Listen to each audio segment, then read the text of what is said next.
السلام عليكم ورحمة الله وبركاته.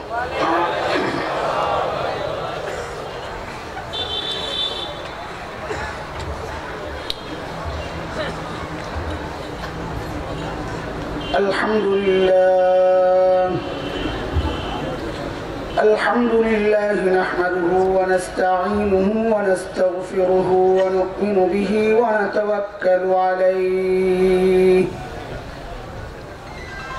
ونعوذ بالله من شرور أنفسنا ومن سيئات أعمالنا من يهده الله فلا مضل له ومن يضلله فلا هادي له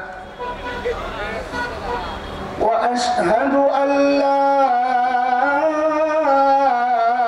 إله إلا الله وحده لا شريك له وأشهد أن سيدنا وسندنا وحبيبنا ومولانا محمدا عبده ورسوله.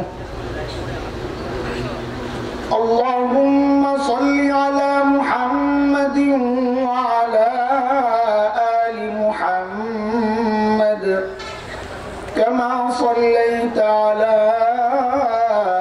إبراهيم وعلى آل إبراهيم إنك حميد مجيد.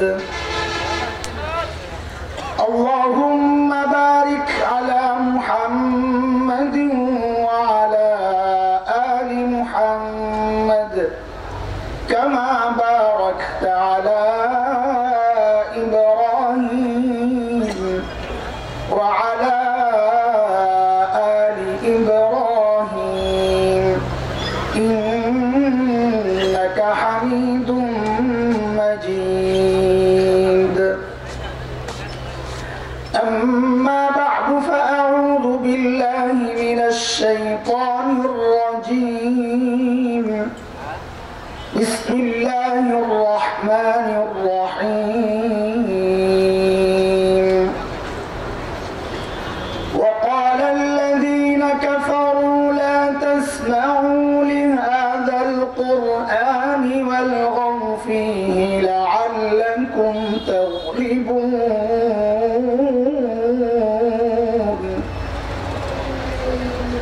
فلنذيقن الذين كفروا عذابا شديدا ولنجزينهم أسوأ الذي كانوا يعملون.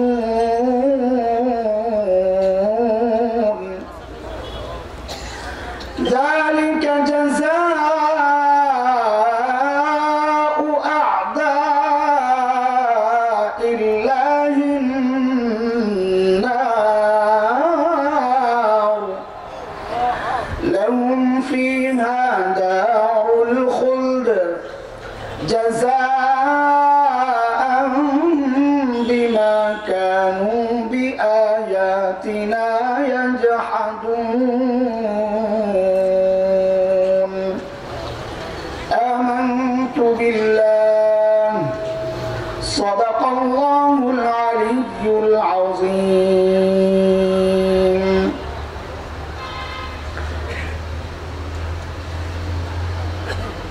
আজকের এই মহতি মাহফিলের সম্মানিত সভাপতি, উপস্থিত উলামায়ে কেরাম, মুরব্বিয়ানে আযম, দূর দূরান্ত থেকে আগত ইসলাম প্রিয় সুধী সমাজ, পর্দার আড়ালের মা ও বোন, রব্বে কারীমের অশেষ মেহেরবানি যিনি লাখো কোটি মানুষ থেকে বাছাই করে দ্বীনি এই মজলিসে জান্নাতের এই বাগানে আমাকে আপনাকে আসার বসার তৌফিক দান করেছেন, সেজন্য মহান রবের শুকরিয়া আদায় করি। জবান খুলে প্রাণ খুলে কালিমাতুশ শুকর উচ্চারণ করি আলহামদুলিল্লাহ। মুহতারাম হাজরিন, আমাদের সম্মানিত ঘোষক বারবার আপনাদেরকে আহ্বান করছিলেন, দয়া করে কেউ উঠবেন না। আমি মনে করি রাত্রে 11টার পর, বিশেষ করে 11টা পার হওয়ার পর এই আবেদনটাই অমূলক। কারণ মানুষ বুঝে যায়, প্রধান বক্তা প্রধান আকর্ষণ আলোচনা যখন করেছেন, শেষে কাকে রাখা হয়েছে এটা বুঝে মানুষ। আমি হলে থাকতাম না, আমি হলে চলে যেতাম। আলোচনা তো হয়ে গেছে, আলহামদুলিল্লাহ, যথেষ্ট আলোচনা হয়েছে। আসলে আমরা যারা ছোট আছি, আমাদের হারও তেমনই। আয়োজকরা আমাদেরকে যখন যেখানে খুশি ফিটিং করে দেয়, ছোট মানুষ, সমস্যা কি? তারপরেও যারা বসেছেন, আল্লাহ তাআলা আপনাদেরকে জাযায়ে খায়র দান করেন। আমার জন্য যে 3টা আয়াত বরাদ্দ, সূরা হামিম, আস-সাজদা, আল্লাহ যদি তৌফিক দেন এই আয়াতগুলোর কিছু তরজমা করব। তাফসীর করার মতো অত যোগ্যতা আমার নেই। আয়াতগুলো আল্লাহ তাআলা কাফেরদের একটা বক্তব্য উল্লেখ করেছেন, ওই বক্তব্যের জবাব আল্লাহ তাআলা 2টা আয়াতে দিয়েছেন। প্রথম আয়াতের তরজমা, প্রথম আয়াত কাফেরদের বক্তব্য। আল্লাহ তাআলা উল্লেখ করেছেন, وقال الذين كفروا لا تسمعوا لهذا القرآن والغوا فيه لعلكم تغلبون। যারা কাফির তারা বলে, তোমরা কাউকে কোরআন শুনতে দিবা না, এবং কোরআনের তিলাওয়াত যেখানে হবে সেখানে হট্টগোল তৈরি করবা, তাইলে আশা করা যায় তোমরা জয়ী হবা এবং জয়ী থাকবা। এটা হচ্ছে কাফেরদের বক্তব্য। আল্লাহ তাআলা এই বক্তব্যের জবাবে 2টা আয়াত নাযিল করেছেন। রব বলেন, فَلَنُذِيقَنَّ الَّذِينَ كَفَرُوا عَذَابًا شَدِيدًا وَلَنَجْزِيَنَّهُمْ أَسْوَأَ الَّذِي كَانُوا يَعْمَلُونَ। আল্লাহ বলেন, যারা কাফির এদেরকে আমি অবশ্যই অবশ্যই কঠিন শাস্তি ভোগ করাবো, এবং তাদের অপকর্মের শাস্তি আমি আল্লাহ তাআলা তাদেরকে কড়ায় গন্ডায় বুঝিয়ে দিব। এটা হচ্ছে আল্লাহ তাআলার প্রথম বক্তব্য। শেষ আয়াত রব বলেন, যালিকা জাযাউ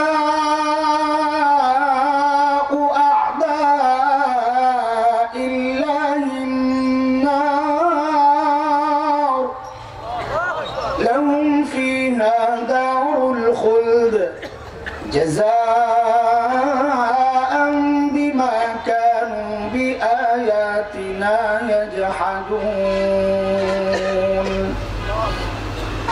আল্লাহ বলেন, আল্লাহর দুশমনদের এই শাস্তি জাহান্নাম। এই জাহান্নামে তারা স্থায়ীভাবে থাকবে, একবার ঢুকলে আর বের হওয়ার কোনো সুযোগ নাই। এটা এই জন্য যে তারা আল্লাহর আয়াতকে অস্বীকার করেছে। এই হচ্ছে আয়াতগুলোর মোটামুটি তরজমা। হযরত ইমাম কুরতুবী রাহমাতুল্লাহি আলাইহি বলেন, আল্লাহ তাআলা এই আয়াতগুলোকে মক্কার কাফিরদের সম্পর্কে নাযিল করেছেন। কাদের সম্পর্কে বলেন তো আপনারা? আপনারা একটু কথা বলতে হবে আমার সাথে। হ্যাঁ, সময় তো শেষ, এখন শেষ সময়, আখেরি সময়। আপনাদের মধ্যেও একটা ঘুমের ভাব আসছে, বিরক্তির ভাব আসছে, চলে যাওয়ার প্রস্তুতি। তারপরেও যতক্ষণ থাকে একটু আমাকে সায় দিতে হবে কথাবার্তা, না হয় আমি কথা বলে মজা পাবো না। আল্লাহ তাআলা এই আয়াতগুলো কাদের সম্পর্কে নাযিল করেছেন? ইমাম কুরতুবী রাহমাতুল্লাহি আলাইহির এই বক্তব্যটাই আমি অন্যভাবে বলবো, আপনাদের সহজভাবে বোঝার জন্য আমি বলবো যে আল্লাহ তাআলা আয়াতগুলো আবু জাহেলদের সম্পর্কে নাযিল করেছেন, যেন আপনারা সহজে বুঝেন। পুরো আলোচনায় আমি মক্কার কাফির বলবো না, আমি বলবো আবু জাহেল, আবু জাহেলদের সম্পর্কে আয়াত নাযিল করেছেন। আপনারা বুঝে নিয়েন, এখানে আবু জাহেল মানে একা আবু জাহেল না, আবু জাহেলদের মতো ওই সময়ের মক্কার কাফিররা, এটা বুঝে নিয়ে। বক্তব্য দুইটা। এক নম্বর বক্তব্য, কোরআন শুনবে না। আরেকটা বক্তব্য হচ্ছে অন্য কাউকে শুনতে দিবাও না। বক্তব্য কয়টা? এক, কোরআন শুনবে না, আরেক হচ্ছে অন্য কাউকে শুনতে দিবা না। বক্তব্য দুইটা। মূলত বক্তব্যটা আবু জাহেলদের না, মূলত বক্তব্যটা ইবলিসের। কার? ইবলিসের বক্তব্য। কারণ এটা ইবলিসের চূড়ান্ত টার্গেট, মানুষকে রব থেকে বিচ্ছিন্ন করে দেওয়া। এটা ইবলিসের চূড়ান্ত টার্গেট। মহতারাম, শুরুতে আপনাদেরকে আরেকটা কথা একটু বলে নেই, না হয় একটু এলোমেলো হয়ে যাবে। আমার মূল কথায় ঢুকতে একটু সময় লাগে, এটা আমার অভ্যাস। মূল জায়গায় ঢুকতে আমাকে একটু চারদিক থেকে গুছায় আনতে হয়, ভূমিকা সাজায়া, যেন বুঝতে সহজ হয়। এই জন্য শুরুতে আমি কিছু এলোমেলো কথা বলবো, নানান জায়গা থেকে কথাগুলো টেনে টেনে আনবো। কেউ যেন এমনটা না ভাবেন কোত্থেকে কথা বলতেছে, কোনো আগা মাথা বুঝি না। না, এখন আগা মাথা বুঝার দরকার নেই। উদাহরণ দিয়ে থাকি আমি এমন, ধরেন একজন কারো বাড়িতে বেড়াইতে আসছে, তো মেজবান বাড়িওয়ালা বাজারে যাবে। তো মেহমান বলতেছে, ভাই তুমি বাজারে যাবা, আমিও একটু ভালুকার বাজারটা দেখে আসি, যাবো চলো। তো বাজারে গিয়ে মেজবান হোস্ট বাড়িওয়ালা, তিনি একবার যান চালের দোকানে, একবার ডালের দোকানে, একবার মাছ, একবার গোশত, নানান দোকানে যাচ্ছেন প্রয়োজনে। তো মেহমান কি বলে? মেহমান বলে, ভাই বাজারে তুমি এত দোকানে যাও কেন, নানান দোকানে কেন ঘুরো? তো মেজবান জবাব দেয়, ভাই রে, বাজার করার সময় নানান দোকানেই ঘুরতে হয়, তুমি খালি দেখো দস্তরখানে খানা ঠিক আছে কিনা, আমি কই কই যাই এটা তো তোমার বিষয় না। ঠিক আমি ওই কথাটাই বলতে চাই। শুরুতে আমি এরকম বাজারে ঘুরবো, আপনার কাজ হলো আমার পিছনে পিছনে চলা। আমি কই কই যাই, কোন কোন দোকানে যাই, এটা আপনার বিষয় না। আপনি দেখবেন দস্তরখানে যখন খানা হাজির, তখন খানা ঠিক আছে কি। কথা বুঝে আসছে আপনাদের? কে কে ঘুমাইছেন একটু হাত তোলেন তো।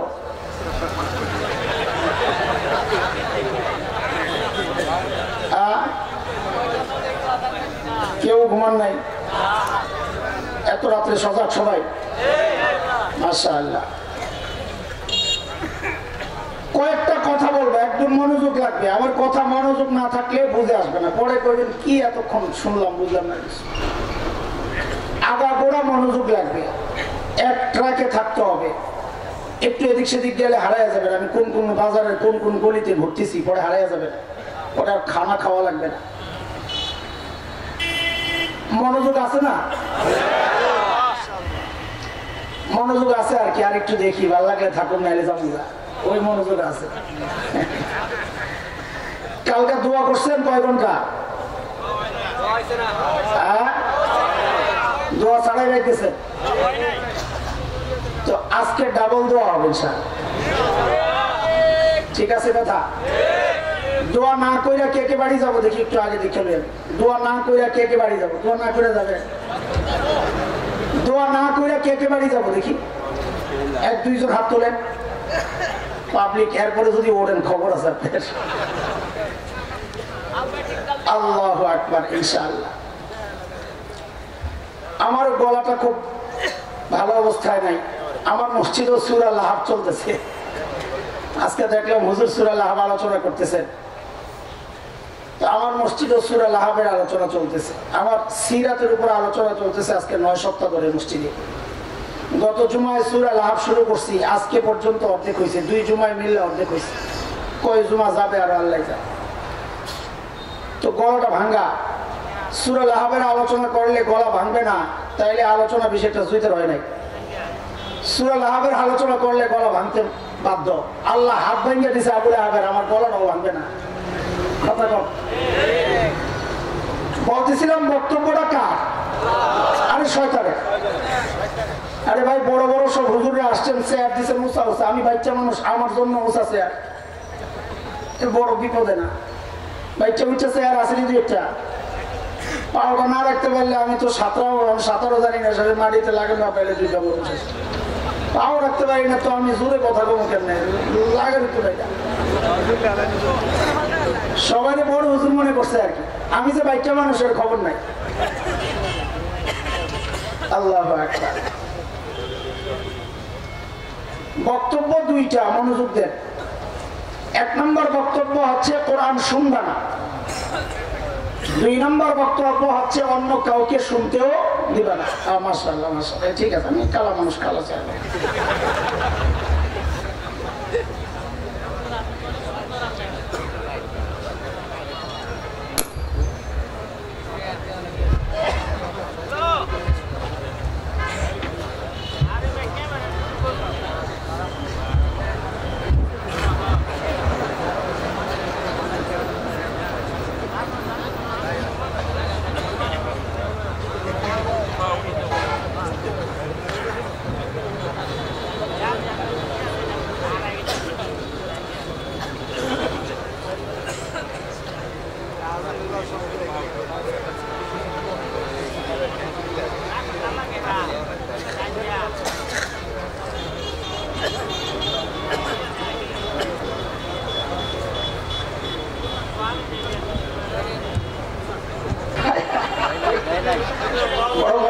আমি তো মাঝে মাঝে আঙ্গুল দিয়ে লাগর পাইছি, ওইটা ছাড়া তো লাগর ঠাকুর পায় নাই।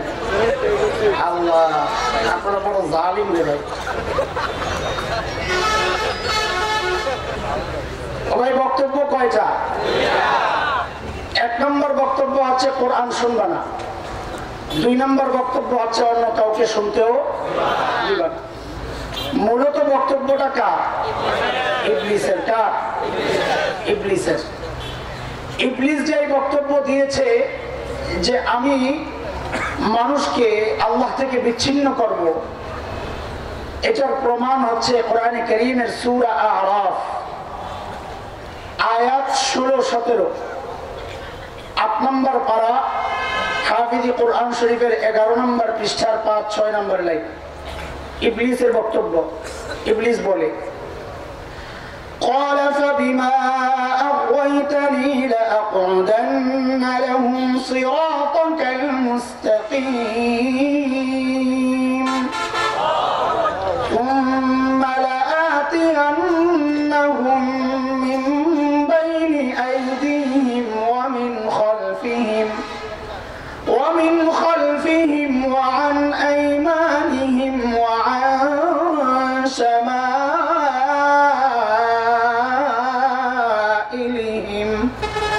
ولا تجد أكثرهم شاكرين।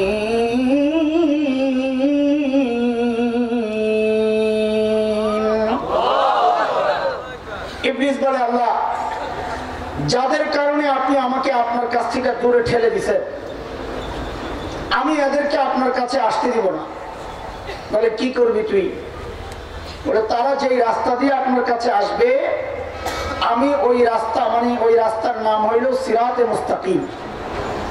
বান্দা আল্লাহ পর্যন্ত পৌঁছে যে রাস্তা দিয়া, ওই রাস্তার নাম কি?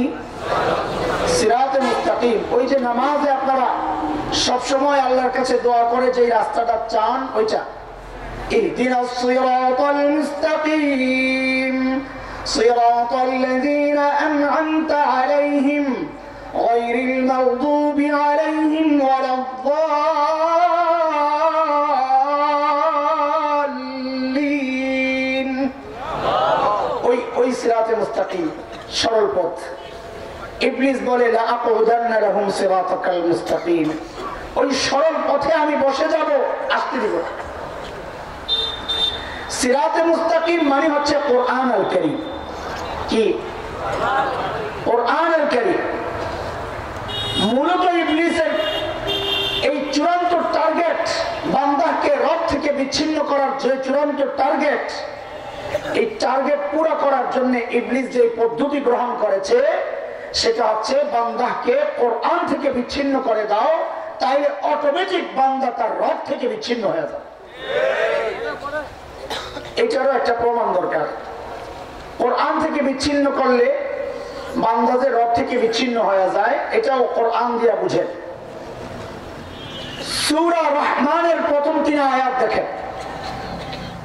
সূরা রহমান, রব বলতেছেন আর রহমান আল্লামাল কুরআন খালাকাল ইনসান। আয়াত কয়টা? তরজমা শুনেন আগে। রহমান আল্লাহ, আল্লামাল কুরআন যিনি কোরআন শিখালেন, খালাকাল ইনসান 3 নম্বর আয়াত যিনি মানুষ সৃষ্টি করলেন। প্রথম আয়াত রহমান আল্লাহ, 2 নম্বর আয়াত যিনি কোরআন শিখালেন, 3 নম্বর আয়াত যিনি মানুষ সৃষ্টি করলেন। আয়াতগুলোর সিরিয়াল দেখেন তো আমাদের বুঝ মতো ঠিক আছে কিনা একটু দেখেন। আল্লাহ তাআলা আমাকে আপনাকে দুনিয়ায় আগে পাঠাইছে না আমরা মার পেট থেকে কোরআন শিখে আসছি? কথা বলে, আমরা দুনিয়ায় আগে আসছি তারপর কোরআন শিখছি। অথচ আল্লাহ তাআলা সূরার মধ্যে 3টা আয়াতকে সাজাইলেন কেমনে? সাজাইলেন হচ্ছে যে প্রথমে রহমান আল্লাহ, তারপর কোরআন শিক্ষার ব্যাপার, তারপর বলতেছেন মানুষ সৃষ্টির ব্যাপার। অথচ মানুষ সৃষ্টি কোরআন শিক্ষার আগে, আল্লাহ কোরআন শিক্ষাকে আনলেন আগে, মানুষ সৃষ্টির ব্যাপার নিলেন পরে। তাইলে সিরিয়াল ঠিক আছে না পিছ হয়েছে? কথা বলেন না, কথা না বললে তো আমি বুঝবো বুঝেন নাই। আচ্ছা কথা কেন বলবেন আপনারা? আপনার ওই ঠেকা পড়ছে, আমাদেরকে আনছেন কথা বলার জন্য, আপনারা কেন কথা বলবেন এটাও একটু বুঝালাম। না বুঝলে তো কথা বাইরেব না। আপনাদের এই এলাকায় মানুষ দৌড়ায় কি দিয়া? হাত দিয়া না পাও দিয়া? দেখুন ঠিক আছে।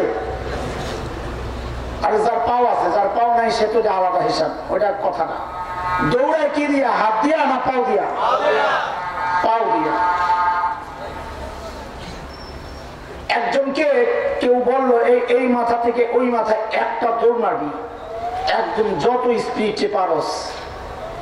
সে চোখ বন্ধ করে মারলো একটা দৌড়, গোল্লা ছুটের মতো। ছোটবেলায় গোল্লা ছুট খেলছেন না, দিয়েছে আমার দৌড়। ওই মাথায় যাওয়ার পর কয় আড্ডারা দিছে হাতগুলা বাইন্দা বাইন্দা, এইবার আগের মতো স্পিডে দেয় তো দৌড়। বলেন কেউ পারবে? দৌড়ের স্পিড কমবে কিনা? কেন কমবে? হাত দিয়া তো দৌড়ায় না, দৌড়ায় তো পাও দিয়া। তো হাত বাইন্দা দিলে দৌড়ের স্পিড কেন কমে যায়? হাত দৌড়ায় না ঠিক, কিন্তু হাত একটা কাজ করে কি? পাও যখন দৌড়ায় তখন পায়ের সাথে সাথে হাতও একটু লড়ে কিনা? মানে কি এটা? মানে হলো হাত পাওয়ারে কয় দোস্ত তুমি দৌড়েছ, তুমি মনে করো না তুমি একা, তোমার সাথে আমরাও আছি। হাতের এই কথা শুনি না পাও যে দৌড় স্পিড, হাত তো দৌড়ায় না। আরে কথা কর, বক্তারা হলে পাও, বক্তাই তো দৌড়াবে, আপনি তো দৌড়াবেন না। কিন্তু আপনি যদি মাঝে মধ্যে পায়ের লোকে এরকম লড়ালড়ি না করে, পাওয়ারে না বলেন তুই একা না আমরাও আছি, তো পাও তো চলার মধ্যে দোস্ত গতি পাইবে না। কথা বুঝে আসছে? ঠিক আরো আসতে কর, নাহলে একবারে সবগুলা ঠিক বাড়ির যায় কয়ে না, ওইটাই রাজি। হ্যাঁ দেখেন অবস্থা, খেয়াল করেন দোস্ত। রব্বে কারীম বলেন আর রহমান, রহমান আল্লাহ আল্লামাল কুরআন যিনি কোরআন শিখালেন, খালাকাল ইনসান যিনি মানুষ সৃষ্টি করলেন। মানুষ তো আগে সৃষ্টি করছেন আল্লাহ, কিন্তু মানুষ সৃষ্টির ব্যাপারটা আনলেন 3 নম্বরে, কোরআন শিক্ষার ব্যাপারটা আনলেন 2 নম্বরে। কারণ কি? মুফাসসিরিন কিরাম অনেক কারণ বলেছেন, অত কারণ বলার সময় সুযোগ নেই। আমি 2টা কারণ বলবো, একটা একটু আপনাদের বোঝানোর জন্য, আরেকটা কারণ আমাদের আলোচনাকে সামনে আগায় নেওয়ার জন্য। আল্লাহ বলতে চাচ্ছেন বান্দা তুমি মানুষ আগেই তোমার সৃষ্টি, তবে তুমি নিজেকে মানুষ পরিচয় তখনই দিতে পারবা যখন তুমি এর আগে কোরআন শিক্ষায় শিক্ষিত হবা, নাহলে তুমি দেখতে মানুষ আসলে মানুষ না। এর একটা উদাহরণ বুঝেন তাইলে জিনিসটা আরো ক্লিয়ার হবে। তাসলিমা নাসরিনের নাম শুনছেন না? মনে আছে আপনাদের? আল্লাহ, এক জায়গায় গেছি, জিজ্ঞেস করছি মনে আছে? তো ওদের মনে আছে, এবং সিরা জুতা দিয়ে আমরা রেখে দিছি। আমাকে রেখা দেন আপনি, আল্লাহ ভরসা, একদিন কামও লাগতে পারে, আল্লাহ যদি লাগায়। তাসলিমা নাসরিন একটা বক্তব্য দিয়েছে তার এক বইয়ের মধ্যে। ওই বক্তব্যটা দেখলেই আল্লাহর কালামের এই সিরিয়াল বুঝে আসে যে আরে আল্লাহ তো ঠিকই কইছে, সিরিয়াল এরকম, আল্লাহ তো এই কারণে আনছে। কি বক্তব্য তাসলিমা বক্তব্য দিয়েছে, এই পেট আমার, এই পেট আমার, আমার পেটের মধ্যে আমি যেখান থেকে খুশি সেখান থেকে বাচ্চা নেব, কারো কিছু বলার নাই। আমরা বলি মাশাআল্লাহ, ভালো কথাই তো তুমি কইছো। এইরকম বক্তব্য না দিলে কোরআনের আয়াতের এই সিরিয়াল আমরা বুঝতাম না। আল্লাহ যে বলছে কোরআনী শিক্ষা না থাকলে তুই মানুষ না, দেখতে মানুষ, কথাটা বুঝিয়ে যাবে। কারণ যেখান থেকে খুশি সেখান থেকে পেটের মধ্যে বাচ্চা নেওয়া, এটা তো মানুষের চরিত্র না, এটা তো কুত্তার চরিত্র। তাসলিমা বুঝাইয়া দিছে আমি দেখতে মানুষ, কিন্তু কোরআনী শিক্ষা না পাওয়ার কারণে আমার মুখ দিয়া মানুষের কথা বের হয় না, কুত্তার কথা বের হয়। এবার বুঝে আসছে সিরিয়াল। 2 নম্বর ব্যাখ্যা, আয়াতগুলোকে উপর থেকে নিচের দিকে সাজান। উপরে আর রহমান, মাঝখানে আল্লামাল কোরআন, নিচে খালাকাল ইনসান। উপরে রহমান, মাঝখানে কোরআন, নিচে ইনসান। আল্লাহ বলেন বান্দারে আমি রহমান উপরে, তুমি ইনসান মানুষ নিচে। আমি রহমানের রহমত যদি তুমি মানুষ পর্যন্ত আনতে চাও, দুনিয়ার কোন তন্ত্র মন্ত্র ইজম কাজ হবে না। রাস্তা একটাই, সেটা হচ্ছে রহমান আর বান্দার মাঝখান দিয়া কোরআনকে ঢুকায়া দাও। কোরআন মাঝখানে ঢুকবে, রবের সাথে সম্পর্ক তৈরি হবে, কোরআন সরে যাবে, রব থেকে তুমি বিচ্ছিন্ন হয়ে যাবা। এই জন্য শয়তান তার টার্গেট পুরো করার জন্য পদ্ধতি বেছে নিল কোনটা, যে মানুষকে রব থেকে বিচ্ছিন্ন করতে হইলে মানুষকে কোরআন থেকে বিচ্ছিন্ন করে দাও। এই টার্গেট পুরো করতে যায়া সে যুগে যুগে যুগের আবু জাহেলদেরকে দিয়া এই বক্তব্যটা দেওয়ায়। বাকি শয়তান তো বড় বাটপার, বাটপার কোনদিন মানুষকে এক পদ্ধতিতে ধোঁকা দেয় না, কথা ঠিক। আমি 2টা আয়াত তেলাওয়াত করেছিলাম সূরা আরাফের, একটার তরজমা করছি আর একটার তরজমা করি নাই ইচ্ছা করে, এই কথাটা বলার জন্য। বাটপার যে মানুষকে এক পদ্ধতিতে ধোঁকা দেয় না, শয়তান যে এক পদ্ধতিতে ধোঁকা দেয় না, এটা শয়তানের নিজের একটা চ্যালেঞ্জ। সূরা আরাফ আয়াত নম্বর 17, 8 নম্বর পারার 11 নম্বর পৃষ্ঠার 6 নম্বর লাইন, শয়তান এই চ্যালেঞ্জটা ছুড়ে দিয়েছে, আল্লাহকে জানিয়ে দিয়েছে। কি চ্যালেঞ্জ? ثم لآتينهم من بين أيديهم ومن خلفهم وعن أيمانهم وعن شمائلهم।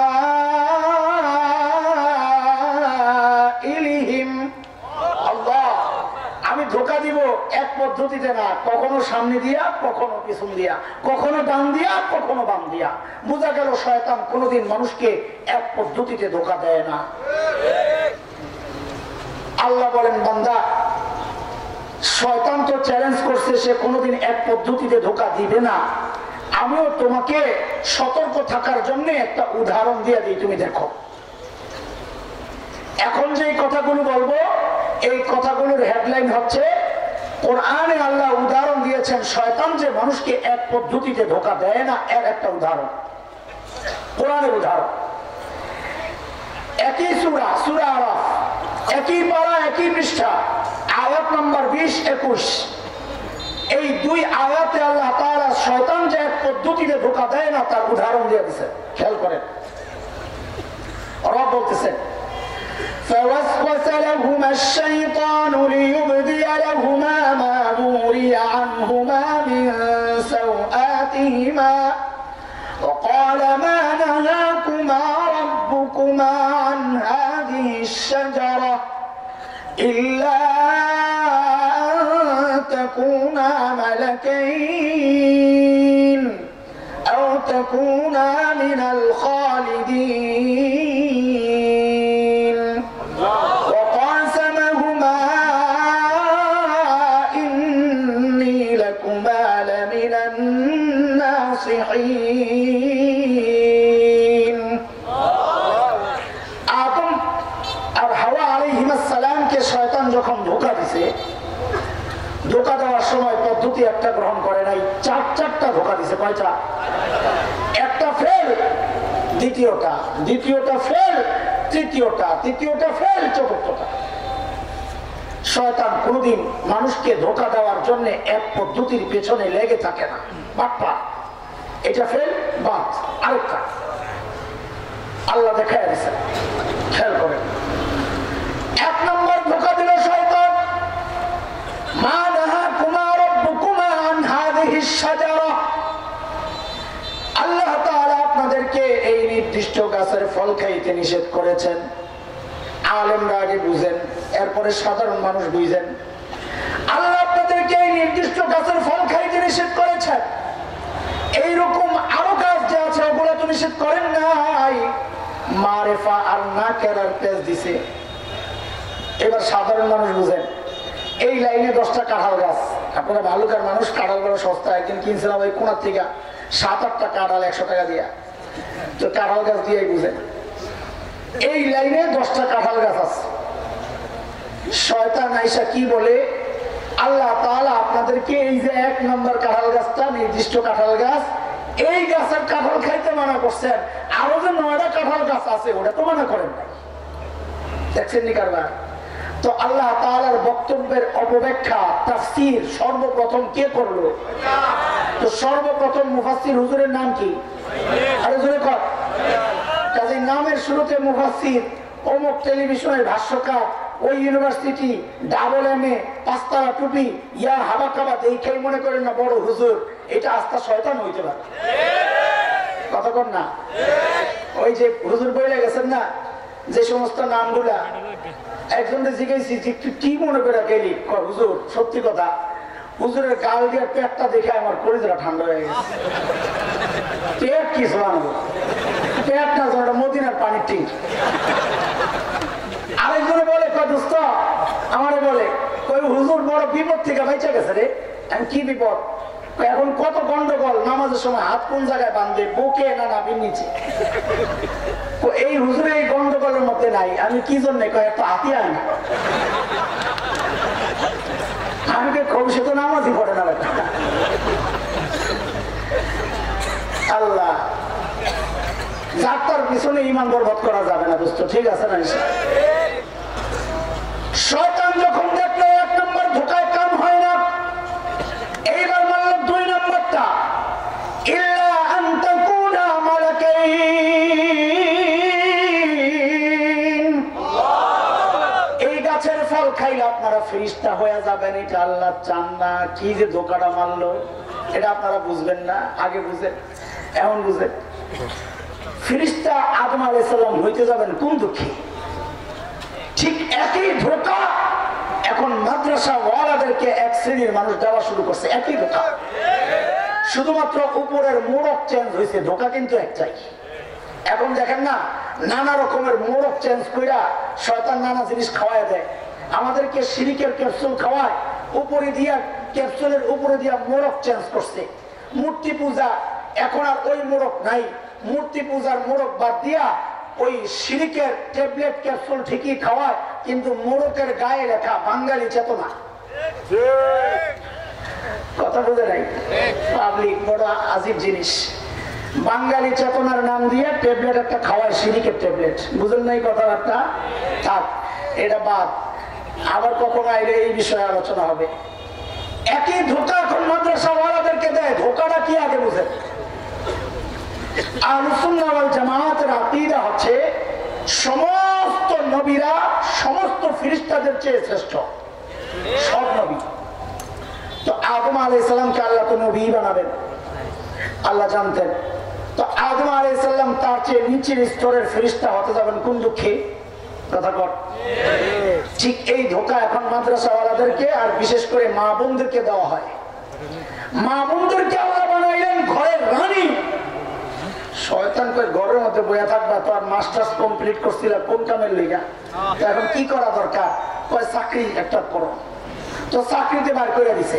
আল্লাহ বানাইছিলেন ঘরের রানী, শয়তান ধোঁকা দিয়া তার চেয়ে নিচে নিয়ে বানাইছে এক বছর চাকরানি। কথা কোন ঠিক কিনা? এটা শয়তান আগের থেকে শুরু করছে। মাদ্রাসাওয়ালাদেরকে কি ধোঁকা দেয়, এক শ্রেণীর মানুষ বড় উঠা পড়ে লাগছে। বিশেষ করে কওমি মাদ্রাসার শিক্ষা সিলেবাস পরিবর্তন করা দরকার, সংস্কার দরকার। কেন? ওই সিলেবাস পড়ে তো ডাক্তার হতে পারে না, গাদার ঘরে গাদা। আমি কি ডাক্তার হওয়ার জন্য মাদ্রাসায় গেছি? ডাক্তার হওয়ার নিয়ত থাকলে তো আমি কলেজেই যেতাম। ওইটা আলাদা সাবজেক্ট। যার জরুরত সে পড়বে ডাক্তারি, যার জরুরত সে আলেম হবে। আল্লাহ রসুল আমাকে বানাইছেন খায়রুকুম মান তাআল্লামাল কুরআন ওয়া আল্লামা। জগতের মধ্যে সর্বশ্রেষ্ঠ মানুষ হচ্ছে যারা কোরআনের ছাত্র আর কোরআনের শিক্ষক। আল্লাহ রসুল মর্যাদা দিলেন আমার উপরে। তুই আমার বানাইতে চাস ইঞ্জিনিয়ার, আমার বানাইতে চাস ডাক্তার, ওই ধোঁকা আমরা পড়তে রাজি না। যোগ্যতা অর্জন করবো সেটা ভিন্ন, কিন্তু ওই ক্যাপসুল খাওয়াই না। আমাকে এগুলো রাস্তাঘাট জানা আছে, এটা ইবলিসের পুরান সিস্টেম। ইবলিস যখন দেখলো 2 নম্বরটা কাম হয় না, দোস্ত মনোযোগ দেন, এইবার ইবলিস বলল 3 নম্বরটা, আও তাকুনা মিনাল খালিদিন। এই ক্যাপসুল খায়েন না, এই গাছ আপনি এই ফল খাইতে আল্লাহ কেন মানা করছেন জানেননি? আল্লাহ চান না আপনারা জান্নাতে স্থায়ী ভাবে থাকেন, এটা আল্লাহ চান না, আল্লাহ বাই করে দিতে চান, এই জন্য খাইতে মানা করেছেন। আপনারা খান, জান্নাতে স্থায়ী ভাবে থাকার ব্যবস্থা হয়ে যাবে। কি দোকান মারছে, এটা আল্লাহর মর্জির খেলাফ বক্তব্য। আল্লাহ তাআলা আদম আর হাওয়া আলাইহিস সালামকে জান্নাতে থাকার জন্য বানানি নাই, আল্লাহ তো বানাইছেন দুনিয়ায় পাঠানোর জন্য। কথা বল না, আল্লাহ আদমকে বানাইছেন কই পাঠাবে? কার কথা এটা? রব্বানা ওয়া ইয ক্বালা রাব্বুক লিল মালাইকা ইন্নী জাইলুন ফিল আরদি খলিফা। আমি জমিনে আমার প্রতিনিধি পাঠাতে চাই, কিন্তু একটা পেশ লাগে। পেশ এটা আলোচ্য বিষয় না, কিন্তু পেশটা একটু খুলে দিই আপনাদেরকে। আল্লাহ যদি আদমকে জমিনে পাঠানোর জন্য বানায়া থাকেন, মাঝখানে ফাঁকে দিয়া আবার জান্নাতে কি জন্য পাঠাইছিলেন? জান্নাতে পাঠাইছেন বইলেই তো এত গন্ডগোল লেগে গেল। ডাইরেক্ট জমিনে পাঠাইতে পারতেন না? আরে কথা বলেন না, বুঝেন নাই? তো ডাইরেক্ট জমিনে না পাঠাইয়া আল্লাহ তাআলা জান্নাতে কেন পাঠাইছেন? এটাও একটা জবাব জানা দরকার। আল্লাহ তাআলা সূরা তাওবা আয়াত 111 10 নম্বর 11 নম্বর পারা হাফিজে কোরআন শরীফের 3 নম্বর পৃষ্ঠার 9 নম্বর লাইন রব্বে কারীম মুমিনের কাছে জান্নাত বিক্রির প্রস্তাব করছেন। রব বলেন, ইন্নাল্লাহা আশতারা মিনাল মুমিনিনা আনফুসাহুম ওয়া আমওয়ালাহুম বিআন্না লাহুমুল জান্নাহ। জান্নাত আল্লাহ আমাদের কাছে বিক্রি করতে চান। আপনারা কিনতে কে কে রাজি? একটু হাত তোলেন। আল্লাহু আকবার, মাশাআল্লাহ। হাত নামান। অনেকে হাত তোলে এমনি হয়েছে, কই বাংসি তো বাংসি খুলতাম না, মনে মনে কইলাম আমি কিনতে রাজি। বইয়া থাকেন আপনি, আল্লাহ হাত বন্ধ কইরা। এই সমস্ত জায়গায় মানুষ হাত বন্ধ রাখে, ডরেও তো নাই, না জানি আবার কোন কাম হয়ে যায়। ওই যারা সাপের খেলা দেখায়, দেখেন না, তাড়াতাড়ি হাতগুলো মুঠ খুলে ডরে সবাই খুলে যায়, না জানি কোন কাম হয়, আল্লাহ জানে। আসলে তো কিছুই হবে না। এই পাবলিকের ভিতরে ওই ডর দেওয়া যায় না। যেই আপনি কি করতেছেন, দোস্ত, জান্নাত কেনার জন্য সবাই হাত উঠাই না। জান্নাত যে কিনবেন, জান্নাত দেখেছে? তো মুফতি সাহেবরা কি বলে, কোন জিনিস না দেখে কিনা যায়? না দেখে কিনা যায়? দেখতে হয়। কেনার সময় না দেখলেও পরে দেখার অনুমতি আছে, পছন্দ না হইলে ফেরত দেওয়া যায়। এই জন্য নাস্তিক মুরতাদরা বলে আমরা অন্ধবিশ্বাসী, কোনো কিছু না দেখাই বিশ্বাস করি। আসলে কি আমরা অন্ধবিশ্বাসী না বুঝে শুনে বিশ্বাস? তো জান্নাত তো না দেখাই সবাই কেনার জন্য রেডি হয়ে গেলাম, তো বুঝে শুনে কেমনি বিশ্বাস করলাম? হ্যাঁ, এটা বুঝার জিনিস। বুঝে আপনাদের এলাকায় মেয়েদেরকে বিয়ে দিলে শ্বশুর বাড়ি দেখার জন্য মেয়ে নিজে যায় না গার্জিয়ান যায়। মেয়ে দুই রকমের হয়। এক মেয়ে হলো মা বাবার বাধ্য সন্তান, তারা বলবে যে মা তোমরা দেখলেই হবে, লজ্জায় তো সেই কথাই বলো না, আমার কি আমি কি দেখো। আরেক ধরনের মেয়ে আছে ওই যে শাহবাগের স্লোগান কন্যা, এবারে কি বলবে আমি একেবারে থাইকা টেক্সট করে আছি, কথা ঠিক আছে না? আমি জিজ্ঞেস করি আপনারা মা বাবার বাধ্য সন্তান না অবাধ্য সন্তান? বাধ্য সন্তান। আল্লাহু আকবার। এইবার বুঝে আল্লাহ তাআলা হযরত আদমকে দুনিয়ায় না পাঠায়া জান্নাত থেকে কেন ঘুরায় আনলেন? ওই যে আল্লাহ প্রস্তাব করেছেন জান্নাত বিক্রির, আমরা জান্নাত কিনতে রাজি, দেখার দরকার নাই, কারণ আমরা মা বাবার বাধ্য সন্তান। আমাদের বাবা দেখে আসছেন, মা দেখে আসছেন, আমাদের দেখার দরকার নাই। ইবলিস যখন দেখলো 3 নম্বরে কাম হয় না, এইবার ইবলিস হয়ে গেল ধর্ম ব্যবসায়ী। কোন ব্যবসায়ী? রাগ করেন না আমার উপর, আপনারা আবার রাগ করে হুজুর করে স্লিপ দেন, জানি আমি কালকে জামালপুর থেকে খবর পাইছি। রাগ করেন না, আমি বড় সহজ সরল মানুষ, রাজনীতি করুন না, নিয়ত আছে পুরোপুরি 100%। এমপি ইলেকশনও করুন না, কাজেই আপনারা আমারে মনে করেন খাঁটি মানুষ। যা কইতেছি শুধুমাত্র আপনার ইমান তাজা করার জন্য কথাগুলো বলতেছি, কোন দলের বিরুদ্ধে পক্ষে এই লোক আমি না, আমার হিস্ট্রি চার্জ করে দেখেন। ধর্ম ব্যবসায়ী মানে হচ্ছে সারা জিন্দিগি থাকবো একরকম, শেষ মুহূর্তে চলন পাল্টায় হয়ে যায় আরেক রকম। এই যে এখন নির্বাচন আসছে না, দেখবেন কত মানুষ টুপি টাপি লাগাইয়া হাসান বস্তি হয়ে যাবে, আর কত মানুষ হিজাব লাগাইয়া তসবির হইয়া রাবেয়া বস্তি হয়ে যাবে। কথা ঠিক? ইবলিস যখন দেখলো 3 নম্বর ধোকায় কাম হচ্ছে না, ইবলিস কয় বুঝছি এগুলার লগে বাটপারি করতে হইব, টুপি চাপি লাগাইয়া হুজুর সাজতে হইব। এইবার ইবলিস 4 নম্বর ধোকা দিছে ওই বাটপারি কইরা। কি বলে?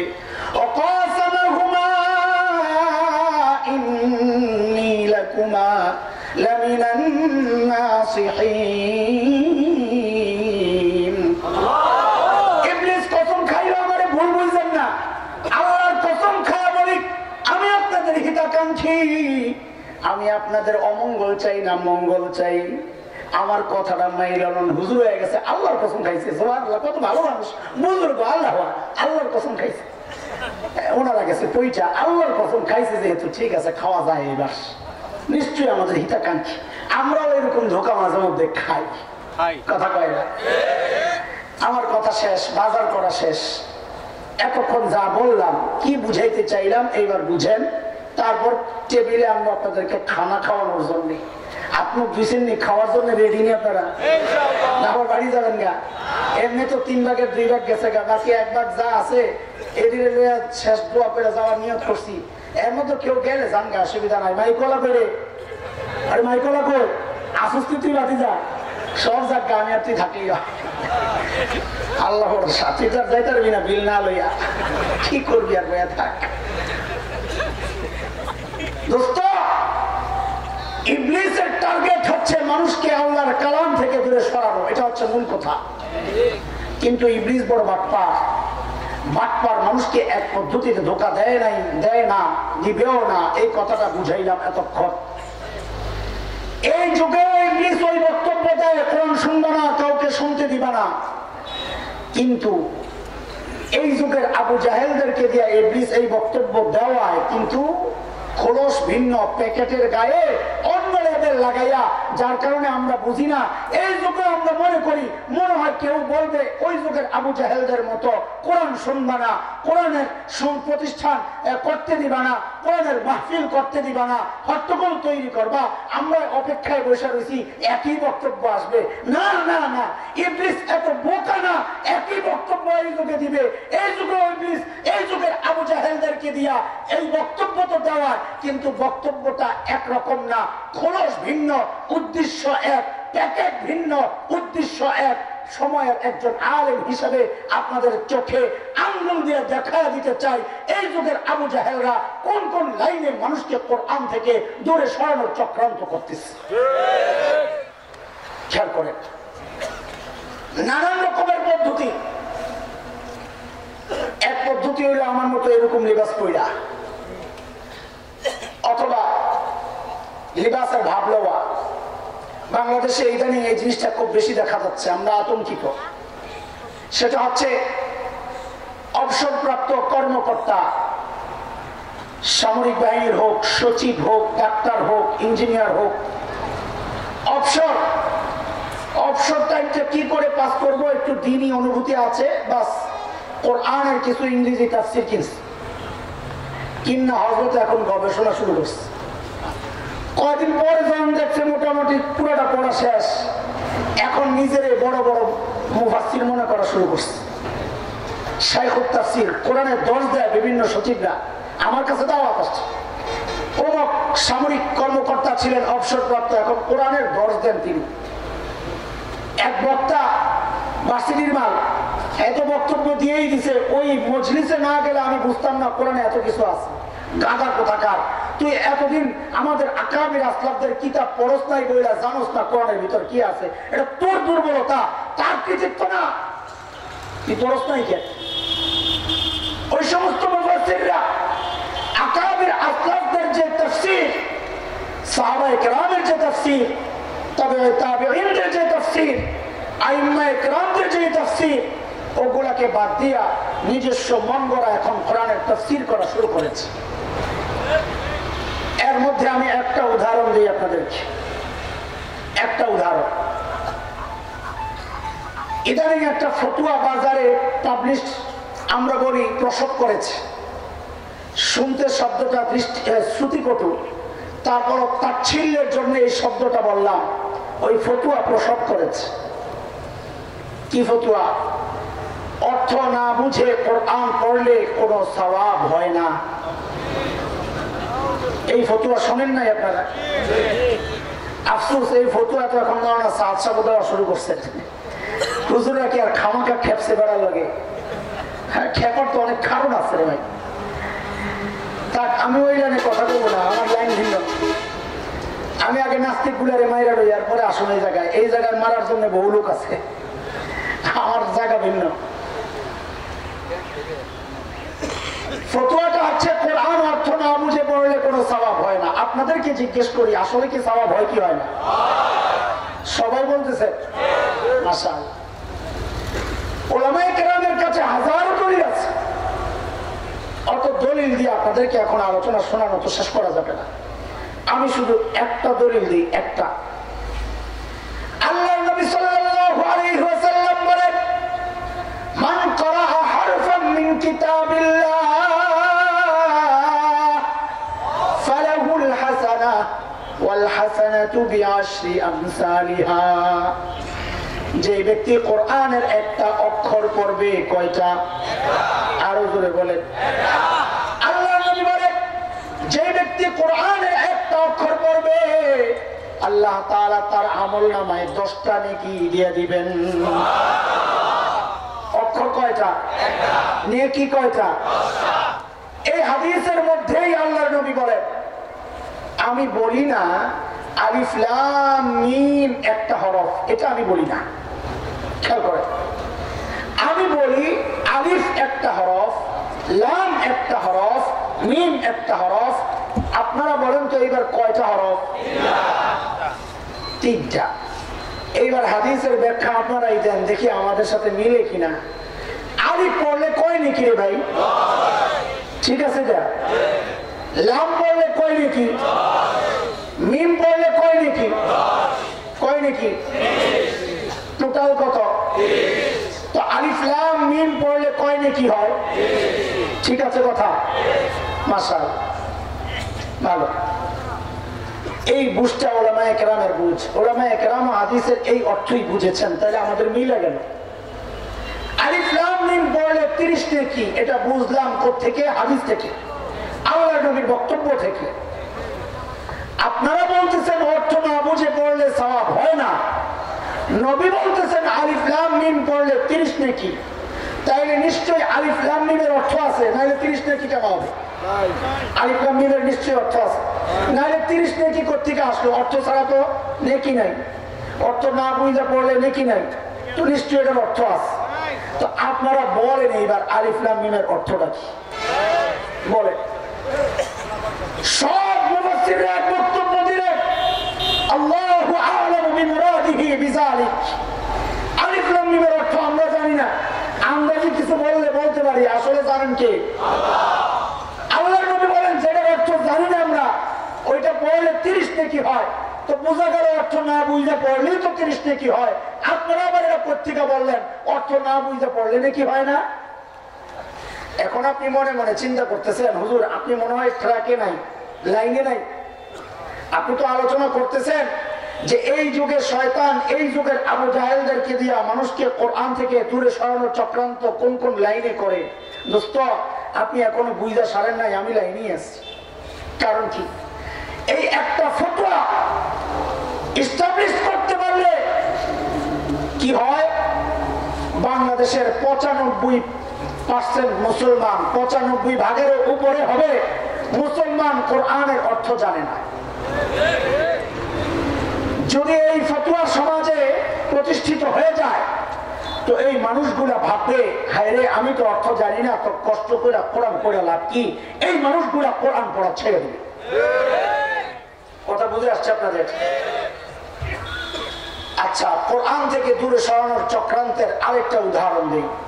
এটা একটা পদ্ধতি, কিন্তু এই উদাহরণটা দেওয়ার আগে আপনাদের দিলের হালত আগে আমাকে একটু জানতে হবে। কারণ এটা অ্যান্টিবায়োটিক, অ্যান্টিবায়োটিকের ডোজ আবার সবাই হজম করতে পারে। আমার আগে আপনার পেট পরীক্ষা করতে হবে যে আপনি অ্যান্টিবায়োটিকের ডোজ হজম করতে পারবেন কি পারবেন না। আমাকে আপনারা বলেন, এই জায়গায় আপনারা যারা বসেছেন, লাঙ্গলে ভোট দেওয়ার মতো কোনো মানুষ তো এখানে নাই, আছে? আচ্ছা আছে। ধানের শীষে ভোট দেওয়ালা একজনও নাই, তাও আছে। দাড়িপাল্লায় ভোট দিব বেটারা আইব ক্ষেত্রে, বেটার দল নাই এখন খামাকা কষ্ট করে, দাড়িপাল্লাওয়ালা তো নাই, তাও আছে। নৌকা বেচারারা আছে, ক্ষমতা শেষ মুহূর্ত, এখন দল গুছাবে, কারে কারে নমিনেশন দিবে তা নিয়ে ব্যস্ত, নৌকাওয়ালা তো নাই, তাও আছে। অতিথি তো আছে মনে হয় 2-1 নৌকাওয়ালাও আছে। আরে কথা বল না আপনারা, আমি তো আপনার ঘরে পেট পরীক্ষা করতেছি, পেটের কি অবস্থা? সব দলের আছে লোক এখানে, তাই? আরে কথা বলে। ও তো বোঝা গেল এটাই হচ্ছে বাংলাদেশের আসল চিত্র। নির্বাচনী মাঠে, ভোট কেন্দ্রে আমরা নানান জন নানান মতের হয়ে যাই, কিন্তু যখন কালিমার সামিয়ানা টানানো হয় তখন এর ভিতরে আর কোনো ভেদাভেদ নাই, সব একসাথে বসে যায়। কথা ঠিক? যদি ঠিক হয় তাইলে এইবার আমার কথাটি একটু শুনেন মনোযোগ দিয়া, ভুল বুঝেন না। আগে বলি আমি কিন্তু রাজনীতির মানুষ না, নির্বাচন এইবার কেন কোনো কালই করবো না, বুঝা গেলাম কথাটা। সুযোগ আসলেও না, আমার জানা আছে এগুলা কি সমস্যা। আমি বললে এখন আমার জেলে ঢুকাই, দরকার নাই। আমি ভাই বলবো না, আমার এই চিন্তাও মাথায় নাই। যাও তোমরা খাও যায় হালুয়া।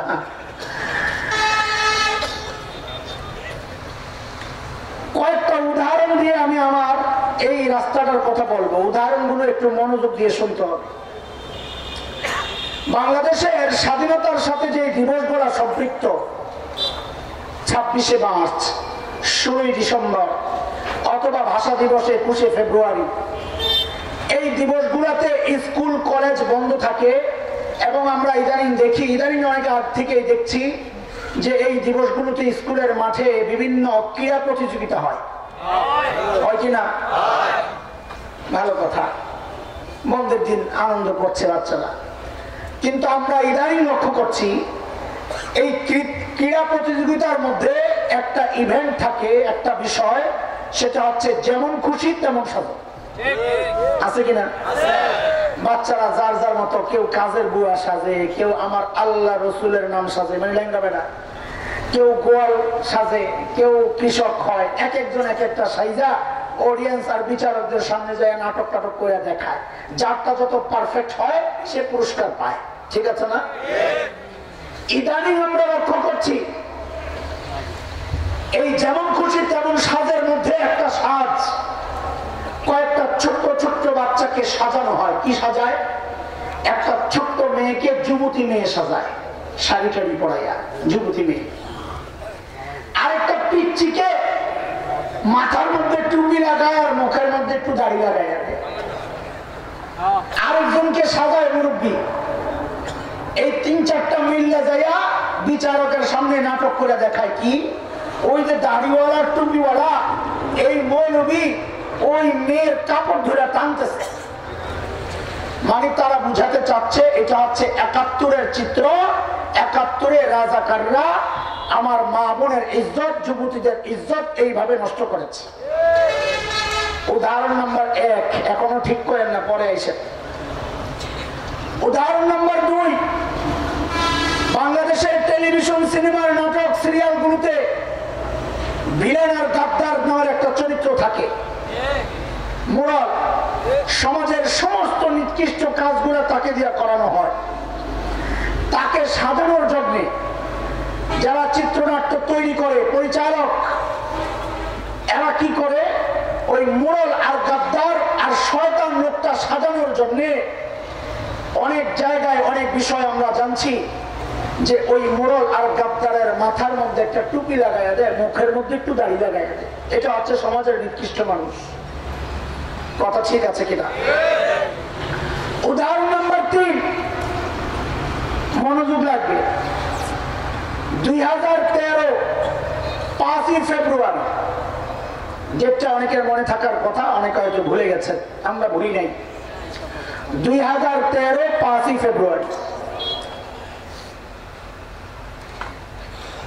রাজাকার এবং যুদ্ধাপরাধীদের বিচার ত্বরান্বিত করার জন্য ঢাকার শাহবাগে গণজাগরণ মঞ্চ বসলো, মনে আছে? আমি আবারও ক্লিয়ার করে যেন কোনো ভুল বুঝাবুঝি না হয়। জুয়েল মিয়া আছে, জুয়েল মিয়া আজকে স্লিপ এবার কোন গেলাম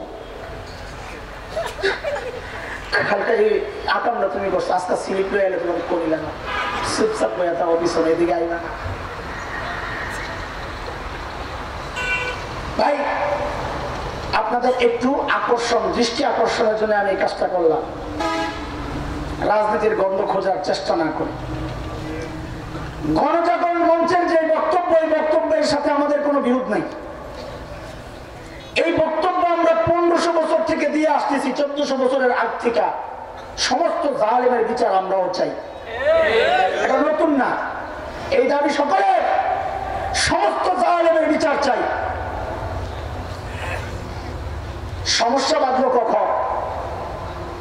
সমস্যা বাঁধলো যখন গণজাগরণ মঞ্চের আড়ালে এক শ্রেণীর নাস্তিক কুলাঙ্গার ব্লগার আল্লাহর নবী মুহাম্মদুর রাসূলুল্লাহ সাল্লাল্লাহু আলাইহি ওয়াসাল্লামকে নিয়ে এমন এমন মন্তব্য আর কটূক্তি করা শুরু করলো যা বাংলাদেশে অন্য কোন জাতি, যত জাতি বাস করে, হিন্দু, বৌদ্ধ, খ্রিস্টান, মঠ, পুরাণ, গারো, চাকমা, কোকেন, সাঁওতাল, টিপরা, যত জাতি বসবাস করে, এই দুঃসাহস কেউ দেখায় নাই।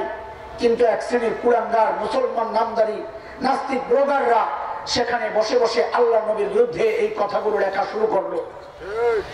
গোটা বাংলাদেশে আন্দোলনের দাবানল জ্বলে উঠলো। আল্লামা আহমদ শফী হাফিজাহুল্লাহ এটাকে আওয়ামী লীগ নাই, বিএনপি নাই, জামাত নাই, জাতীয় পার্টি নাই, কালিমা পড়নেওয়ালা সমস্ত মুসলমান গর্জে উঠলো। না সব বরদাস্ত করা যায়, আল্লাহর নবী বেইজ্জতি মুসলমান বরদাস্ত করতে পারে না। গোটা বাংলাদেশ গর্জে উঠলো। আমরা লক্ষ্য করলাম আস্তে আস্তে গণজাগরণ মঞ্চ শেষ হয়ে গেল। আবারও বলি, আন্দোলন চাঙ্গা হলো না শেষ হলো, এর সাথে আমাদের কোনো সম্পর্ক নাই। আমরা বিরোধিতা করেছি নাস্তিক ব্লগারদের, তাদের দাবি আন্দোলন, এর সাথে আমাদের কোনো দ্বিমত নাই, বিরোধ নাই, খাতিরও নাই, কিচ্ছুই নাই, যার যারটা নিয়ে এসে পড়ে আছে। সমস্যা দাঁড়াইলো কোথায়? আমি ঢাকার সায়েন্স ল্যাবরেটরি একদম মোড়ে নিউ এলিফ্যান্ট রোডের যে জায়গা, ওখানের যে বড় মসজিদটা, ওই মসজিদের খতিব পাশে আমার বাড়ি, বাসা। সায়েন্স ল্যাবরেটরির চৌরাস্তায় যারা গিয়েছেন দেখে থাকবেন, একটা বড় ওভারব্রিজ আছে। ওই ওভারব্রিজে উত্তর দিক থেকে আমি ওভারব্রিজ ক্রস করছি, আমি দক্ষিণ দিকে যাব আমার গন্তব্যে। দক্ষিণ দিক থেকে এক মা তার ছোট্ট এক বাচ্চাকে নিয়ে, যুবতী মা তার ছোট্ট বাচ্চাকে নিয়ে উত্তর দিকে যাচ্ছে দক্ষিণ দিক থেকে, আমাকে ক্রস করবে। তাদের বেশভূষা সাজগোজ দেখে আমি বুঝেছি তারা শাহবাগ থেকে আসছে। হাতের মধ্যে জাতীয় পতাকা অঙ্কন করা, মাথার মধ্যে পট্টি বাঁধা জাতীয় পতাকা। মা তার ছোট্ট বাচ্চাকে নিয়ে গণজাগরণ মঞ্চে যেতেই পারে, মা তার ছোট্ট বাচ্চার মধ্যে ৭১-এর চেতনা জাগাইতেই পারে, এর সাথে আমার কোনো বিরোধ নেই। প্রত্যেকটা মার উচিত তার সন্তানের মধ্যে জাতীয়তাবোধ, দেশপ্রেম, ঈমানি চেতনা জাগ্রত করা। এটা তো মাই সর্বপ্রথম জাগাবে, এর সাথে আমার কোনো বিরোধ নেই। সমস্যাটা বাঁধলো কোন জায়গায়? সমস্যাটা বাঁধলো ওই মা যখন আমাকে ক্রস করছে, মা তার ছোট্ট বাচ্চাকে দেখায়, আমাকে দেখায়া শিখাইয়া দিচ্ছে, ও ভাই আমি কারো শোনা ঘটনা বর্ণনা করছি না, আই উইটনেস, একদম চাক্ষুষ আমার সাথে ঘটা ঘটনা, অন্য কারো বর্ণনা নয়, আমার নিজের সাথে হওয়া। মা তার ছোট্ট বাচ্চাকে দেখায়া শিখাইয়া দিচ্ছে, আমাকে দেখায়া বলো তুই রাজাকার, তুই রাজাকার। আরে ভাই, এই বাচ্চাটা গণজাগরণ মঞ্চে গিয়েছে, সে সেখানে গিয়ে শুনেছে রাজাকার এক দুষ্ট চরিত্রের নাম, কিন্তু রাজাকার দেখতে কেমন এটা সে জানে না, বুঝে নাই। এখন মা দেখায় দিচ্ছে রাজাকার মানে হচ্ছে এই দাড়িওয়ালা, রাজাকার মানে হচ্ছে এই টুপিওয়ালা। বিষয়টা কি স্পষ্ট করে বলতে চাই, ১৯৭১-এর মুক্তিযুদ্ধ ইসলামের বিরুদ্ধে হয় নাই, ৭১-এর মুক্তিযুদ্ধ দাড়ি আর টুপির বিরুদ্ধে হয় নাই। আমরা ইতিহাস পড়েছি, তুমিও আরেকবার পাঠ করো। মুক্তিযুদ্ধের সময়, বহু মুক্তিযোদ্ধা অভিযানে বের হওয়ার সময় ২ রাকাত সালাতুল হাজত পড়িয়া তারপর বের হতেন। মুক্তিযুদ্ধ জাদুঘরে দেখেছি, ওই সমস্ত সময়, ওই সময়ে যে সমস্ত রাজাকাররা ধরা পড়েছিল তাদের অধিকাংশের মুখে দাড়ি ছিল না, টুপি ছিল না। কয়েক বছর আগে দেখেছি এক সংগঠন মুক্তিযোদ্ধাদেরকে সম্মাননা ক্রেস্ট দিয়েছিল। আলহামদুলিল্লাহ, আমরা লক্ষ্য করেছিলাম সেই সমস্ত মুক্তিযোদ্ধাদের অধিকাংশের মাথায় দাড়ি, মুখে টুপি আমরা দেখেছি। শুধু তাই নয়, রেসকোর্সের সেই তত্ত্ব ভাষণ আমরা আজও ভুলে যাই নাই। মুক্তিযুদ্ধের মহান ঘোষক, স্বাধীনতার স্থপতি বঙ্গবন্ধু সেই দিন উচ্চ কণ্ঠে আওয়াজ তুলেছিলেন, এবারের সংগ্রাম মুক্তির সংগ্রাম, এবারের সংগ্রাম স্বাধীনতার সংগ্রাম। রক্ত যখন দিয়েছি, রক্ত আরো দেব, তবু দেশকে মুক্ত করে ছাড়বো ইনশাআল্লাহ। বলেছিলেন কিনা? স্বাধীনতার ঘোষক যখন মুক্তিযুদ্ধের ঘোষণা দিলেন ইনশাআল্লাহ বলে, ওই স্বাধীনতা ইসলামের বিরুদ্ধে হতে পারে না, হতে পারে। তাহলে তারা কারা? যারা মুক্তিযুদ্ধকে দাড়ির বিরুদ্ধে দাঁড় করাতে চায়, মুক্তিযুদ্ধকে কার টুপির বিরুদ্ধে দাঁড় করাতে চায়। খোদার কসম খায় বলি, এটা বিশ্বাস আমি লালন করি, এর সাথে না আওয়ামী লীগের কোন সম্পর্ক, না বিএনপির কোন সম্পর্ক। আসলে এটা হচ্ছে এই যুগের আবু জাহেলরা, ওই যুগের আবু জাহেলরা ডাইরেক্ট বলতো লা তাসমাউ লিহাযাল কুরআন, এই কোরআন শুনবা না, পড়বা না। এই যুগের আবু জাহেলরা ডাইরেক্ট তো এটা বলে না, এমন পরিস্থিতি তৈরি করছে যেন আস্তে আস্তে একটা প্রজন্ম তৈরি হয় যাদের অন্তরের মধ্যে দাড়ির প্রতি ঘৃণা তৈরি হবে, টুপির প্রতি ঘৃণা তৈরি হবে। আস্তে আস্তে সাধারণ মানুষ আলেমদের থেকে বিচ্ছিন্ন হয়ে যাবে, আলেমদের থেকে বিচ্ছিন্ন হইলে কোরআন থেকে বিচ্ছিন্ন হয়ে যাবে। ওরে দোস্ত, স্পষ্ট করে জানায় দেই, এই দেশে ইসলাম কচুরি পানার মতো ভেসে আসে নাই। এই দেশের মানুষ দেশ মুক্ত করার জন্য ৭১ একবার মুক্তিযুদ্ধ করেছিল। দেশ রক্ষায়, ইমান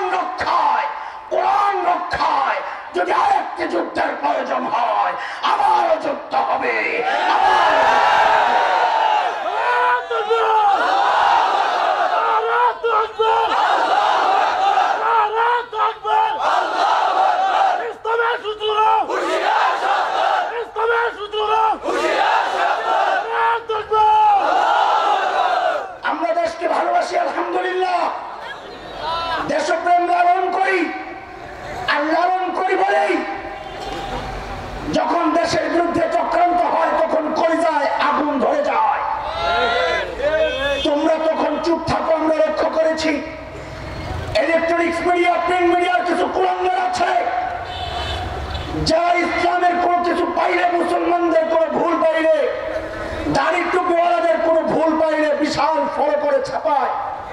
কোথাকার কোন অখ্যাত কোন ব্যক্তি ধরা পড়লো জঙ্গি, সব টেলিভিশন চ্যানেল যায় সেখানে হাজির, বড় মজা পায় ওই সমস্ত সংবাদগুলা প্রচার করে। জানি আমরা, বুঝি। কিন্তু কয়েকদিন আগে বিজেপির এক নেতা দুঃসাহস দেখিয়েছে আমার দেশের স্বাধীনতার বিরুদ্ধে বক্তব্য দিয়া তিনি বলেছেন বাংলাদেশ দখল নিয়ে নেওয়া দরকার।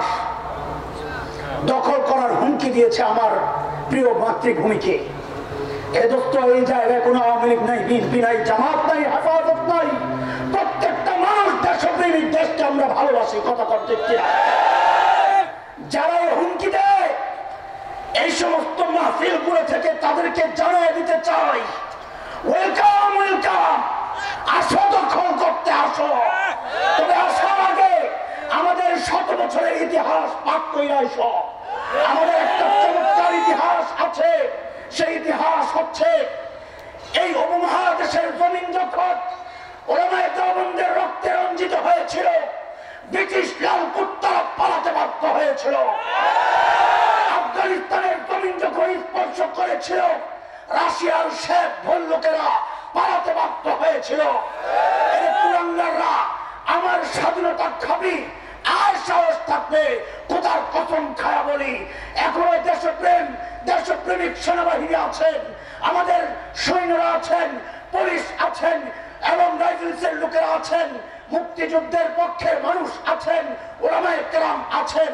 শুনে রাখ, শুনে রাখ, আমাদের রক্ত যদি এই জমিন স্পর্শ করে, খোদার কসম একটা কুলাঙ্গারকে পালাতে দেওয়া হবে না, পালাতে দেওয়া হবে না। রাজি আছি মুসলমান? এই বক্তব্য দেওয়ার জন্য কি আওয়ামী লীগ হইতে হয়? এই বক্তব্য দেওয়ার জন্য আলেম হইতে হয়? এই বক্তব্য দেওয়ার জন্য জামাতের লোক হইতে হয়? আরে কথা বলে না। প্রত্যেকটা দেশপ্রেমিক নাগরিক এই হুঙ্কার ছোড়া দরকার, এই চেতনা লালন করা দরকার। এই দেশের ইঞ্চি ইঞ্চি মাটিকে সোনার চাইতে খাঁটি মনে করি। কোন কুলাঙ্গার এই জমিনকে যদি খাবলে খেতে চায়, শকুনের কোন দৃষ্টি যদি এই জমিনের প্রতি পড়ে, তার হাত ঘুরিয়ে দেওয়া হবে, হাত ঘুরিয়ে দেওয়া হবে ইনশাআল্লাহ। কে কে রাজি আল্লাহকে সাক্ষী বলা? আল্লাহ হাত দাও। কোরআন থেকে মানুষকে দূরে সরানোর কি কি চক্রান্ত চলছে দোস্ত, এই চক্রান্ত নতুন না।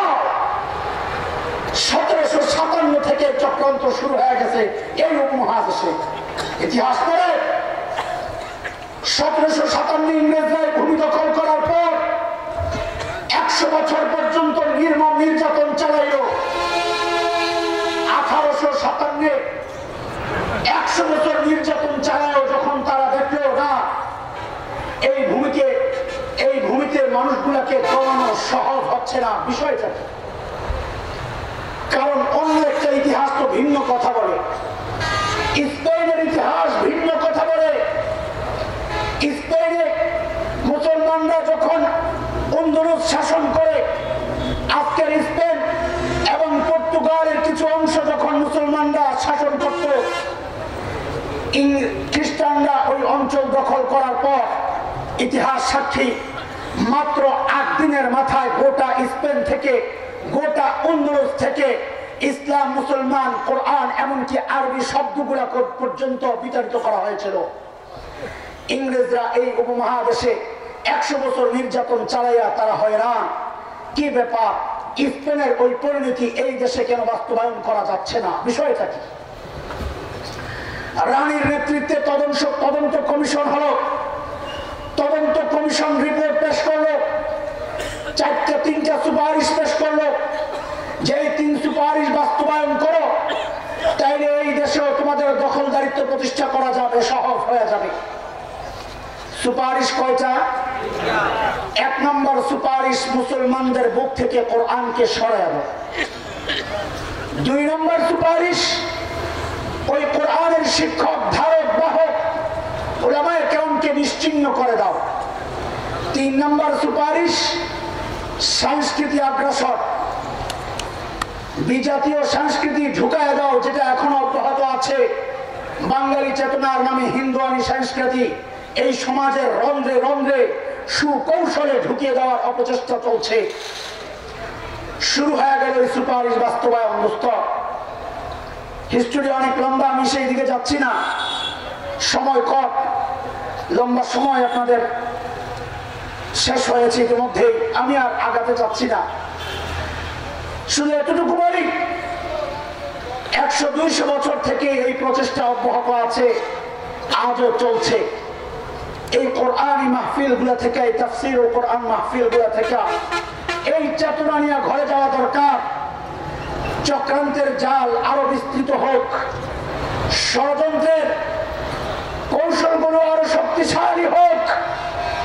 কাজী সালাউদ্দিন আইয়ুবী রুহানি সন্তানরা, শেখুল হিন্দ মাহমুদ হাসান দেওবন্দির রুহানি সন্তানরা যতদিন এই জমিনে বেঁচে থাকবে, ইনশাআল্লাহ আমার এই জমিন নাপাক করতে কোনো কুলাঙ্গারকে দেওয়া হবে না, ইনশাআল্লাহ দেওয়া হবে না, ইনশাআল্লাহ। যে কোনো সময়ে যে কোনো পরিস্থিতি মোকাবেলার জন্য, স্বাধীনতা রক্ষায় হোক, ঈমান রক্ষায় হোক, যে কোনো সময়ে যে কোনো পরিস্থিতি মোকাবেলার জন্য আমাদেরকে সব সময় প্রস্তুত থাকতে হবে, ইনশাআল্লাহ। আল্লাহ তাআলা আপনাদেরকে কবুল করে।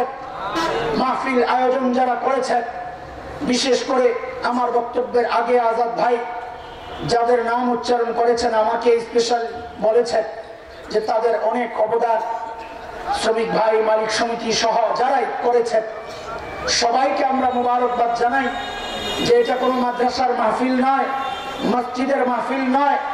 আপনারা এত কষ্ট করে অর্থ উপার্জন করেন, গাড়ির ব্যবসা, পরিবহন ব্যবসা, অনেক কষ্টের উপার্জন আমি জানি। এই কষ্টের উপার্জিত পয়সা দিয়ে এইরকম বিশাল তাফসীরুল কোরআন মাহফিলের আয়োজন আপনারা করেছেন, আপনাদেরকে মোবারকবাদ জানাই, সাধুবাদ জানাই। রবের কাছে দোয়া করি, রব যারা মানুষকে কোরআন শোনানোর জন্য নিজেদের অর্থ খরচ করলেন, সময় দিলেন, শ্রম দিলেন, মাহবুব তাদের এই কষ্ট আর এই সহযোগিতাকে সকলের নাজাতের ওসিলা বানায়া দেন। আমিও দোয়া চাই, আপনাদের জন্য দোয়া করি, আমিন। ওয়া আখিরু দাওয়ানা আলহামদুলিল্লাহি রাব্বিল আলামিন। আসসালামু আলাইকুম ওয়া রাহমাতুল্লাহি ওয়া বারাকাতুহু। দুরূদ শরীফ পড়ি।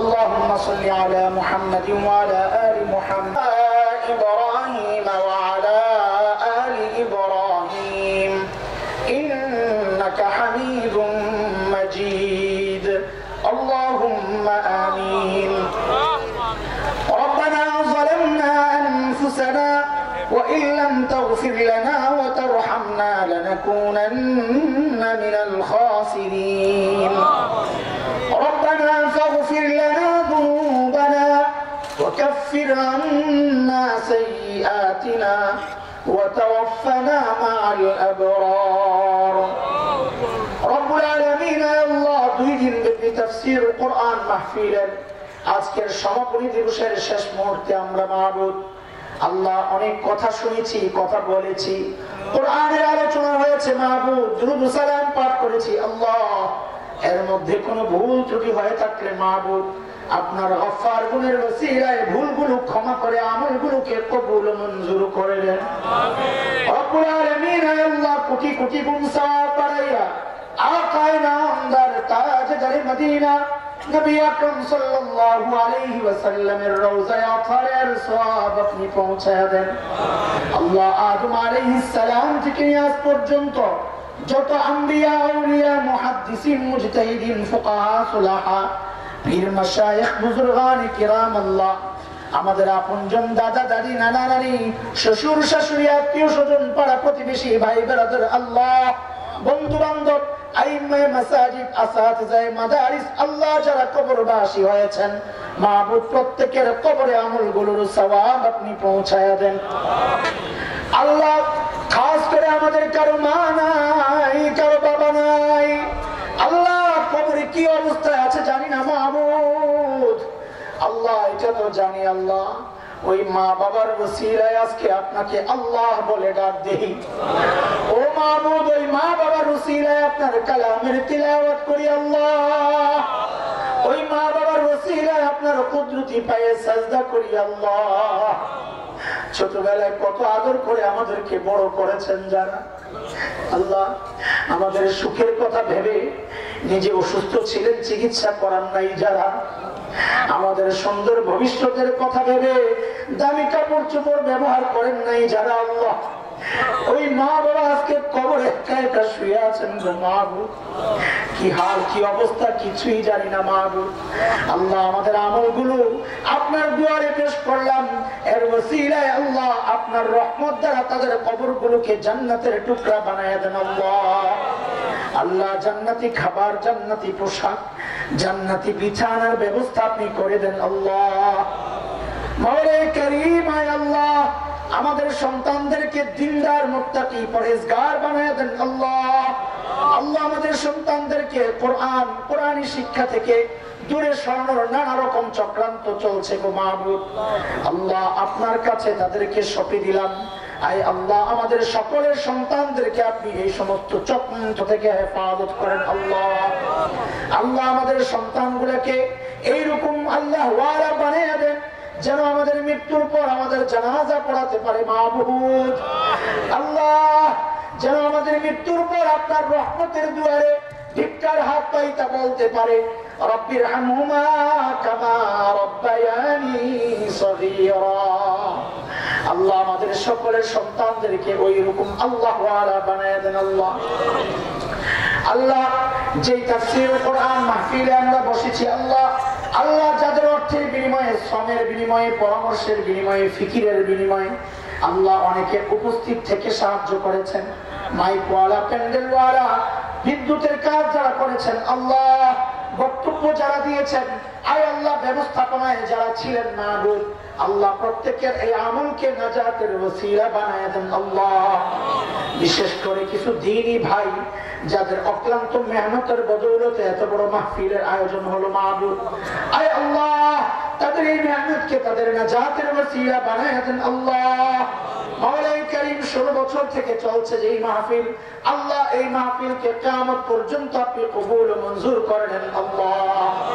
মাওলানা কারীম আয় আল্লাহ আমরা যারা হাত উঠাইছি মাহবুব, আমাদের প্রত্যেকের দিলের মধ্যে কত আরজি আছে মাহবুব আমি তো জানি না, আল্লাহ আপনি অন্তর্যামী, সকলের দিলের মাকসাদকে আপনি পুরা করে দেন আল্লাহ। মাওলানা কারীম আয় আল্লাহ যারা অভাগী আছেন অভাব দূর করে দেন আল্লাহ। আল্লাহ যারা ঋণগ্রস্ত ঋণ থেকে মুক্তি দিয়ে দেন আল্লাহ। আল্লাহ যারা বিপদগ্রস্ত বিপদ থেকে উদ্ধার করে দেন আল্লাহ। আল্লাহ কৃষকের ফসলে বরকত দিয়ে দেন আল্লাহ, ব্যবসায়ীদের ব্যবসায় বরকত দিয়ে দেন, বিশেষ করে পরিবহন শ্রমিক যারা পরিবহন ব্যবসার সাথে যারা জড়িত আল্লাহ তাদের ব্যবসার মধ্যে আপনি বরকত নাজিল করেন আল্লাহ। যে কোনো ধরনের দুর্ঘটনা থেকে তাদেরকে আপনি হেফাজত করেন আল্লাহ। আয় আল্লাহ যে কোনো ধরনের দুর্ঘটনায় তারা নিজেরাও যেন কাউকে আক্রান্ত না করে, তারাও যেন অন্যের দ্বারা আক্রান্ত না হয় আল্লাহ আপনি আপনার কুদরতি হাতে তাদেরকে হেফাজত করেন আল্লাহ। মাওলানা কারীম আয় আল্লাহ আমরা যারা হাত উঠাইছি মাহবুব, এই গভীর রাতে একটাই তো মাকসাদ আপনাকে খুশি করা আল্লাহ। আল্লাহ বড় আশা নিয়ে আপনার দুয়ারে আসছি গো মাহবুব। আমি জানি আমার নিজের খবর, কত গুনাহ নিয়ে আপনার দুয়ারে আসছি আল্লাহ। এত গুনাহ আপনার দুয়ারে আসতে বড় লজ্জা লাগে মাহবুব, কিন্তু আমাদের সকলের তো ভরসা একটাই, আমরা এমন এক রবের গোলামি করি যেই রবের নাম তো গফফার। এমন এক রবের গোলামি করি যেই রবের নিজের নাম দিয়েছেন রহমান।